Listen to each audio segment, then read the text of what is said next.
Hello everyone! Over the past several years I've received numerous requests for a review of this movie, and I feel like now is a good time because we could all use a laugh, right?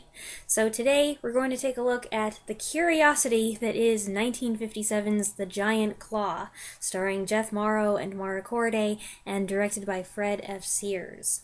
A test flight goes awry when the electronic engineer pilot spots something huge zoom past him in the sky. He reports it as an unidentified flying object and receives skeptical ridicule in response. But as planes begin to crash and bodies go missing, scientists and generals alike are shocked to discover that they're dealing with a giant, unstoppable bird that means business on a global scale. Years ago, I stumbled upon James Rolfe's review of this movie as part of his Cinemassacre's Monster Madness series. That series introduced me to a number of old horror movies that I hadn't heard of yet, and The Giant Claw was one of them. I loved his review. I especially enjoyed the part where he made a supercut of every time the characters referred to the bird as a flying battleship. After that, of course, I had to see it. Some feel that The Giant Claw is one of the worst movies ever made. I don't know that I can go that far, but it isn't good, mainly because its budget was a poor match for the script's lofty ambitions. The usual telltale signs of a low-budget movie are there. It's always promising when a film starts with a generic model of planet Earth shrouded in fog, but it's the bird that takes the cake. If you have not yet had the unique experience of watching this film, or you're not at least somewhat familiar with it, and you don't know what the bird actually looks like, I kind of hate to spoil the surprise like this, but this is the film. This is what everybody talks about. It's what makes or breaks it, depending on your perspective. So here we go. The film does an admirable job making us wait for the reveal. The opening titles play over a vague image of talons and feathers, and our first glimpses of the UFO are a blurry smudge whizzing across the frame. At the 28-minute mark, almost halfway through, we finally see this bird as big as a battleship, and it's cinematic gold. A derpy, overgrown vulture with a wispy mohawk, buggy eyes, and huge, flaring nostrils. It also eats the guys as they parachute out of the plane.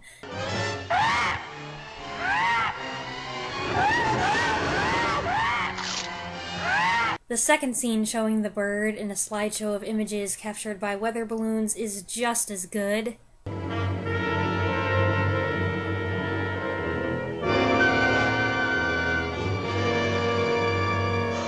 I've seen this movie 3 times now, and still that dramatic build-up to the bird looking directly at the camera with that goofy expression made me laugh out loud. The Giant Claw was directed by Fred F. Sears, who had a reputation for working efficiently on a tight budget. He worked for producer Sam Katzman, who made a successful career out of cranking out one low-budget film after another. Just the year before, Sears had directed Earth vs. the Flying Saucers, the highly regarded alien invasion film with special effects by stop-motion master Ray Harryhausen. Sears also directed The Werewolf in 1956, and that wasn't too shabby either. On a tragic side note, Sears died of a heart attack in November of 1957 at the age of 44, just 5 months after the release of The Giant Claw. I don't know what brought that on, but seems like possibly the speedy production schedule was too overwhelming.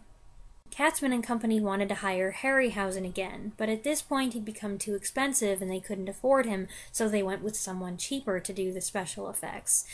Harryhausen ended up making another hit, 20 Million Miles to Earth, while The Giant Claw ran out of money before production was complete. The bird was supposed to be a stop-motion puppet. It ended up being a marionette that supposedly cost $50 to make. I believe it. The actors had to film all of their scenes having no idea what the bird would actually look like. All they had to go on was what the script said and the director's instruction to act horrified. So they did.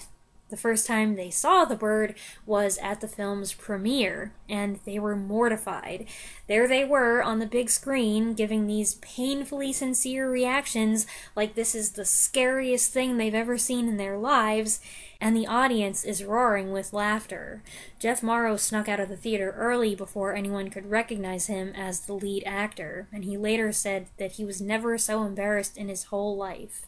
Neither star was a stranger to science fiction. Morrow's stint in the genre included 1955's This Island Earth, 1956's The Creature Walks Among Us, 1957's Kronos, and this film. After The Giant Claw, I guess he'd had enough. He switched over to doing mostly westerns and television shows, with a few exceptions, like 1971's Octoman, when he absolutely had to.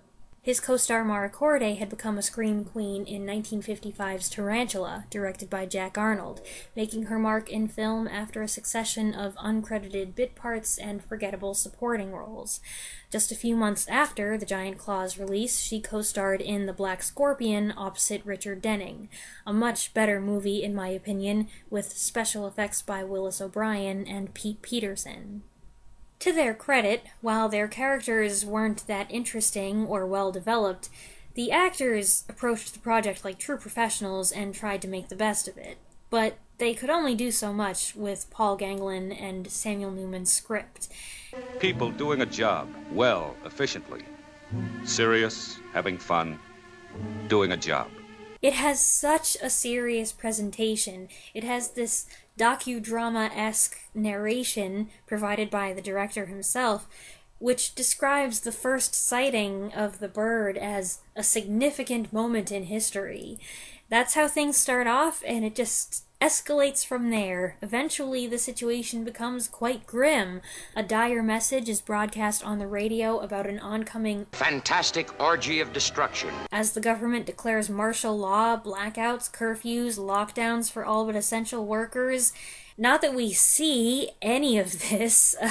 The film goes way overboard in ramping things up, but we barely see any of it. We don't see that much destruction or panic. We don't see any of these things that they say they've enacted. When we do see things, most of it is stock footage taken from Earth vs. the Flying Saucers or The Day the Earth Stood Still, or it's a rushed, isolated sequence of the bird attacking something, usually way out in what looks like California. The hyper-dramatic talk is a poor match for what we're really seeing. There's no feeling of actual danger, and the silly bird is impossible to take seriously. Had the budget been bigger, maybe it could have accommodated the ambitious scope of the story, but since it wasn't, the scale of devastation in the script should have been dialed down. In addition to all of that, there are plenty of other moments that make you roll your eyes, like when Jeff Morrow draws a spiral connecting X's on a map and calls it the perfect pattern, or the way one of the generals, either Buzzkirk or Considine, I don't know which one's which, keeps calling Jeff Morrow son and boy when Jeff Morrow is just 10 years his junior. There's hardly any suggestion of romantic interest between the two main characters, besides a suggestive joke over the radio, and then suddenly the guy kisses her while she seems to be sleeping on an airplane, and aside from the fact that this action would get him tossed out the emergency exit door mid-flight if this happened today, it's a random thing that feels out of place. What follows is a bunch of corny baseball references passing for innuendo, and then they argue about the UFO until the satisfying moment when the guy behind them tells them to be quiet. So then they go back to kissing instead, and just like that they're a couple, despite no lead-up and barely any chemistry to speak of.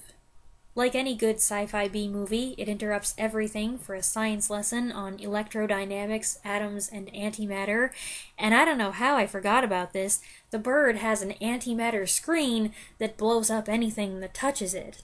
Even better, Dr. Scientist reveals that it contains no substance known on the Earth today, no element recognizable by man. You know what that means. That bird is extraterrestrial. It's from outer space!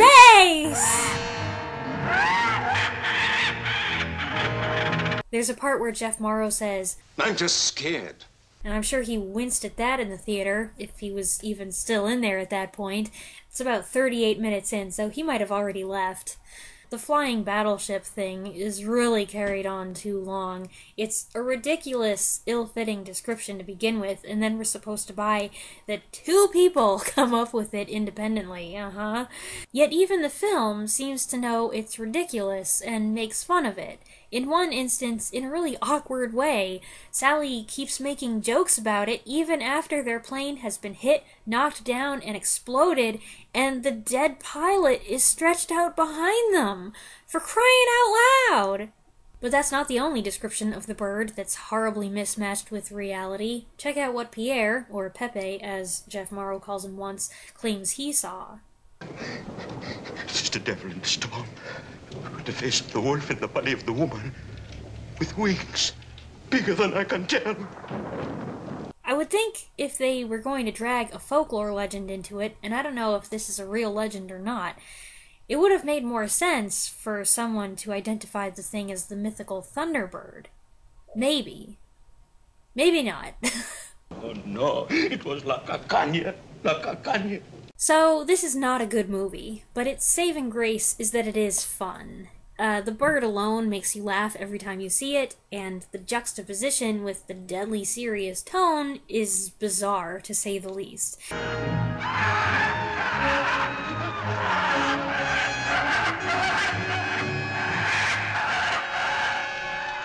It wasn't meant to be a comedy, but the unintentional humor is what moves it into so bad it's good territory, and for the laughs alone, it's worth seeing at least once. That said, I do find that the novelty wears off. It's not a long movie, it's only 74 minutes total, but when a bad movie starts to become dull, or it doesn't even have to be a bad movie, but just a mediocre movie, no matter how short it is, it can feel like an eternity. And this one has its boring moments. In my opinion, a truly so bad it's good film should be hilariously awful all the way through. It's gotta be more than just a gimmick or a couple goofy scenes. The crazy nuggets need to be sprinkled all the way through. And I feel like that's not quite the case here. Yes, the bird marionette is comically bad, but they only do so much with it, and then the footage becomes repetitive. At least near the end, we get some new shots of the bird destroying a few buildings and doing some serious damage, but I would have liked it to be even more bombastic. And the final sequence is about as unexciting as you can imagine, short of the bird deciding to peace out and fly back to wherever it came from. I wholeheartedly agree that this film has some great entertainment value, but for me, it's not superlative in either category. Superlatively bad, or superlatively so bad it's good. But it is fun and entertaining, and that stupid wonderful bird is unforgettable.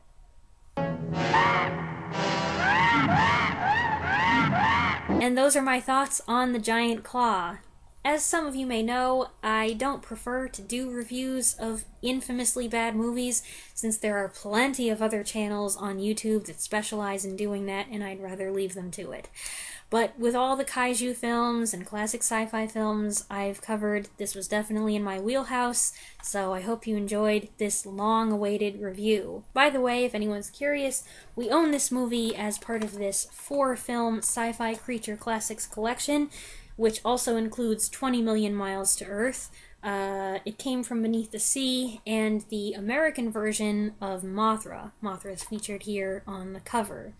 It's a very good collection, and the quality is surprisingly good as well, considering it's one of those 4 movies squished onto 1 DVD things. I expect several of you have seen The Giant Claw, since it's developed quite a following, thanks in large part to the internet, and I'd love to hear your thoughts on it, so go ahead and share those in the comments below, and I'll see you next time. Thanks for watching.